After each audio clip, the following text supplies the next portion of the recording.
Welcome everyone to a very special episode of the Buck Stops here, and I'm Kirk Buckner. I run NotInHallOfFame.com, but really today we're talking about the other co-creation that I have with Evan Nolan. That is the United States Athletics Hall of Fame, and I've got with me a very special guest, somebody who was part of the voting committee to help decide who became nominees for that. A football historian, Ken Crippen. Ken, how are you? I'm doing well. How about you? Doing very, very well. Before we begin, if you can, just tell everyone about your wonderful project, the Football Learning Academy, and where they can find you. Yeah, Football Learning Academy is an online school teaching pro football history. So we've got a lot of different classes and interviews and blogs. We've got a podcast as well. So you can find us at www.football-learning-academy.com. Yeah, I saw that you just, I haven't seen it yet, but just interviewed one of my childhood heroes, Chris Berman. Yeah, that was a great interview. Loved talking with him. So that was an episode we put out recently. Yeah, so there's so much there to take a look at. And if you're watching this, obviously you're into sports history. And if you really want to know all about football history, Ken is the guy. And it's really an honor that you were a part of this project with me. But this is where you can sort of like express your personal feelings because as much as you help decide who people could vote for the United States Athletics Hall of Fame, second class, at the end of the day, your vote, my vote, everyone's vote counts the same. But here we are. I'm going to be asking you who your personal takes or picks would be. We have Mhm. 19 players in football out of 129. Technically, there's 20. I left off Bo Jackson, who's a returning candidate. I thought maybe because most of his accolades are built around being a dual sport star, and a lot of Mhm. that from his college notoriety. I didn't think that he was really someone maybe that we're going to go into a deep dive today. But I put them into four categories: quarterbacks, running backs, wide receivers, and just defensive players. I was a little disappointed we didn't see our first offensive lineman, Anthony Munoz. You were this close. So hopefully that might change in the third year. But right now we've got six quarterbacks. Although before I go into who they are, I should sort of do a backtrack on year one. Year one, we inducted 25 players, but only two from football, which was a bit of a surprise for me. I knew baseball would do very, very well and probably be number one, which it was. I did not foresee football not doing as well. I would imagine just, although football, in my opinion, I think is largely overtaken baseball in the United States as the premier sport. But in terms of nostalgia and history, baseball is still prime in mind, I would think. I don't know if you've got a different opinion on that, Ken. I mean, you take a look at baseball research as far as history. Mm-hmm. It's been going on a lot longer than football. So, to me, there's a lot more information out there. You can learn a lot more about the older players, older teams, things like that. So, doesn't surprise me too much that baseball would definitely have the support that it does. Yeah, so only two that got in. One I knew for sure would, and that's Jim Brown. The second, a slight surprise, in Joe Montana. Yeah, I mean, one of the greatest quarterbacks of all time. I think there are others that I would probably rank a little bit higher on the um, Mount Rushmore of football quarterbacks, but I know we're going to be talking about some of them today, so I'll Right. leave it for a little later. Well, actually, maybe we'll get into that right now because that's a perfect segue. So the six quarterbacks that we have, four of them are five of them are returning, and one new one. So the returning ones are Sammy Baugh, George Blanda, Dan Marino, Johnny Unitas, Otto Graham, and they are joined by John Elway. Yeah, I mean, that's a great list of quarterbacks. My all-time favorite is on there, and Otto Graham. I mean, you try to put things into perspective. Seven championships over 10 years. Every year that he was in the league, he went to the championship game.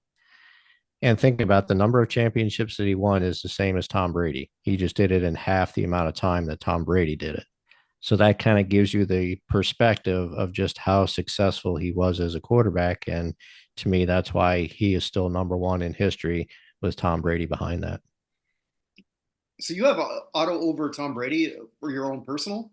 For my own personal, yeah. Oh wow, okay. If you were to look at some of the other ones who are returning, Marino, Unitas, Bob, Blanda. Blanda's an interesting one to me personally, only because of his longevity and which obviously was sort of due to his ability as a kicker. He seems like the least sexy, interesting pick out of the group. Am I wrong in that? No, I think it's mainly because he did well, but he wouldn't have been a Hall of Famer at any one particular position. But you look at the totality of his career, and to me, that's what makes him a Hall of Famer. So because you can't point to, oh, he won this number of championships as a quarterback or something like that, I think that maybe, hurts him a little bit. There's also people out there that still have an AFL bias. So that may work against him a little bit. So I think it's just something that you're not pointing to one specific thing within his career that really excelled and put him above everybody else, especially if you're comparing him to like a Johnny Unitas, a Sammy Ball, a Tom Brady, an Otto Graham, things like that. You don't see him on the same tier as those quarterbacks. And so as a result, you're not really going to have him up as high. Last year when we did this, and we were joined by another fellow historian, Bill Carroll, who was not able to join us this year. I did it a little differently, where I paired everyone together. And last year I had yourself and Bill debate between Marino and Montana. Now Montana obviously already got in. The person though who I guess we can arguably say replaced him is John Elway. Mhm. I'm going to have you sort of like look at Marino versus Elway, and if you only had to pick between one of them, who would you pick? That's a tough one because they're both, to me, on the same level. They're both great quarterbacks, absolutely belonging in the Hall of Fame. I mean, you look at Dan Marino. I mean, he had an arm, but he also had the accuracy as well, and he had to do it without a strong running game. Elway struggled, like Marino did a little bit as far as when he didn't have a running game, but then you start getting that running back in there and having that strong running game, and you saw what happened with Elway. He was able to take the team to the next level. So I think if I really was pressed and had to push for one of them, I might give a very slight edge to Elway over Marino. Mm-hmm. But they are so close that, you know, you can easily have Marino over Elway. So it's, to me, it's that close. Yeah, I recently for another show that I do with Paul Lawrence, we were looking at we look at a lot of the classic Super Bowls, and we looked at Marino's only Super Bowl appearance, which I think everyone who was watching that it was Marino versus Montana. You're thinking, well, it wasn't Miami's day. They weren't nearly as loaded as San Francisco, but Marino's going to be there again. He never Mhm. did, and we were saying the almost the exact same thing. I mean, like he never really had that star running back. He never had a Roger Craig, although that wasn't in that particular game. But still, so close. But I was also amazed too, as how many of his stats still hold up today with the inflated passing yards. I always have to wonder when Marino and Elway are watching, especially Marino with the style of play that he had. I always wonder if he thought, like, my God, what I could do if I was in my prime right now. Yeah, especially with the rules changes where they're hamstringing the defensive backs and just defense in general. Yeah, I mean, he'd be tossing up records every single year, and Elway would be doing the same thing. So yeah, you put them in today's game, and they just be blowing out teams. Let's move on to the running backs. We've got six, Mhm. and some again. We have two people on this one. So we've got I put Red Grange in the running back category. I mean, Red Grange is actually maybe let's just look at him on his own because that's an island to itself with everything that he did. Yeah, I mean, there's so much that he was able to do. An absolute star, and not only did he excel on the field, but then also, he's doing a lot off the field, not only to promote his team, but promoting pro football in general.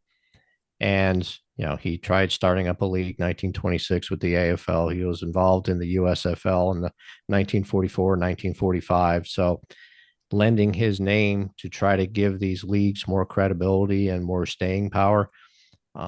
You just look at the totality of everything that he's done, and yeah, I mean, there's no question he's a star, and he did a lot to keep pro football going, especially in the 1920s when a lot of teams were struggling financially. He was able to essentially save the league in the fact that he was able to generate more interest. More people were going from college football to pro football, and realizing that pro football is a great game and that it's not just college out there. And so having someone like that out there and some of those other early stars really put pro football on the map. So you have to look at the contributions that he did outside of just what he did on the field. One thing I'm not that familiar with, and maybe you can sort of let us know, because Red is the only one in this group who played both ways. Mhm. Uh, his defensive prowess, was it obviously was it anywhere near his offense capabilities? No, I mean, he was a good defensive player, but really offense is where he made his mark. Same thing with Don Hudson. I mean, he played both ways, but nobody's seeing him in the Hall of Fame because of his defensive back capabilities. But he was a great offensive player, and that's what people looked at. That's what people saw. They see the scoring that he had, and that's what makes that person a Hall of Famer. So I think it's the same thing with Red Grange, that you're not looking at his defensive capabilities, you're looking at the offensive capabilities when you look at how much of a star he was at that particular time. Now, with the other five running backs that we have, they are similar era, although not all of them overlapped. Earl Campbell and Gale Sayers have entered this. Mm-hmm. They were not on the first ballot. They're joining Walter Payton, Barry Sanders, and Emmett Smith. Uh, Legends, all five of them. Gale Sayers, obviously, his career was very, very short. Earl Campbell, same. With Smith, Payton, and Sanders, if I remember correctly, I think you were biggest on Barry Sanders in terms of overall skill. Am I correct on that? Correct. Yeah, the way that I rank the running backs is I got Jim Brown first and Barry Sanders second, and a lot of that comes down to the type of running back that you want.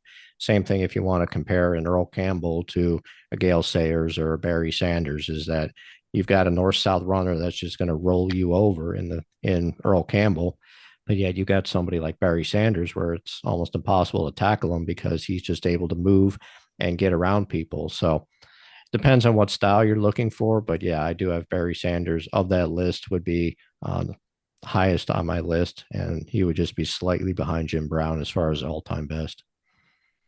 With Smith and Payton, Smith obviously holding the record now. Payton sort of held in, I would imagine, higher regard just in terms for humanitarian efforts. When you were sort of like helping to decide this, and as you're now sort of like moving on to just like the regular group as a voter, how much does a humanitarian aspect play in your mind, or should it at all? To me, I use the same philosophy that I use with the Pro Football Hall of Fame, which is you do not look at anything that's off the field, whether it's positive or negative. So I'm just going to evaluate what they do on the field because to me, it's the player, it's not the person. I mean, there's a lot of great people in the NFL that have done so much off the field. They're not really going in the Hall of Fame because of what they did off the field, even though they're Hall of Fame people. You have to take a look at what they did on the field. And that's just my personal criteria. Other people may feel differently about that. And, that's their choice. Okay. So I'll do the same thing that we just sort of did with Marino and Elway. I'd like you to sort of pick one between Earl Campbell and Gale Sayers, if you only had to pick one. Yeah. Again, that's coming down to the type of running back you're looking for. You want somebody that's a bruiser that's just going to bowl people over. You want somebody that, has got more of an elusive capability. I would probably go Gale Sayers over Earl Campbell. But if I needed that guy that needs to get me those 1 or 2 yards, third and two, I'm going to take Earl Campbell. So because I know he's just going to bowl right through the line. But if I'm looking for an overall running back, I'm probably going to go with Gale Sayers. When you were sort of looking at this for voting and helping us with that, when you were looking at the football portion of that, because we're only going to be talking about the football portion, uh, criteria. Did you look at any of their college accomplishments? No, I No. just strictly focused on pro. Okay. All right. Because so anyone who is voting, you can look at the whole broader picture if you want to. But I was just curious how you were sort of like thinking about that in your mind. Yeah, it's just like the off the field stuff. It's just the criteria that I particularly use, but there's nothing wrong with anybody using other criteria. Perfect. So we have two wide receivers. One you've already mentioned before, Don Hudson. I don't think you can sort of discuss the evolution of receiving without, I don't want to say beginning with him, but he was certainly that first giant step. Mhm. The Yeah, other one who I thought, if anyone was going to be the second player inducted last year, would have been Jerry Rice. He yeah, was I'm sure. close. I'm shocked that he didn't get in, but yeah, Same. I mean, he's the goat. There's no question when it comes to wide receivers. Don Hudson, I have a second right behind him. Mm-hmm. But yeah, Jerry Rice is one of the all-time greats. And when you try to look at all positions combined, Jerry Rice is up there. I mean, he is toward the top when you combine every position together. So to me, there's no question that Rice would be better and the best of that group. But Don Hudson is not too far behind him. Someone who I believe, Brian Fry, Mhm. put together his grand list of his top 1,000 players of all time. He's got Mhm. Jerry Rice number one. Okay. Would that be like a Who is like? he? Hmm? Do you happen to know who he has second and third? I can probably look that up right now. I got that as a running tab. Yeah, I mean, having Jerry Rice at number one, I'm not complaining too much about it. I still have Otto Graham higher than that. Then I probably have Jerry Rice and then Jim Brown after that. But that's just my top three. But everybody has their own criteria as far as what makes up a great player in their mind. So I'd be interested in knowing what criteria he was using where he has Jerry Rice above anybody else. Yeah, he's got a write up on that. I think he's got that on Pro Football Perspective. I might be mistaken on that, but I've got the list now. If you want to hear his top 10 of all time. Sure. All right, so behind Rice, he's got Tom Brady, uh, Mhm.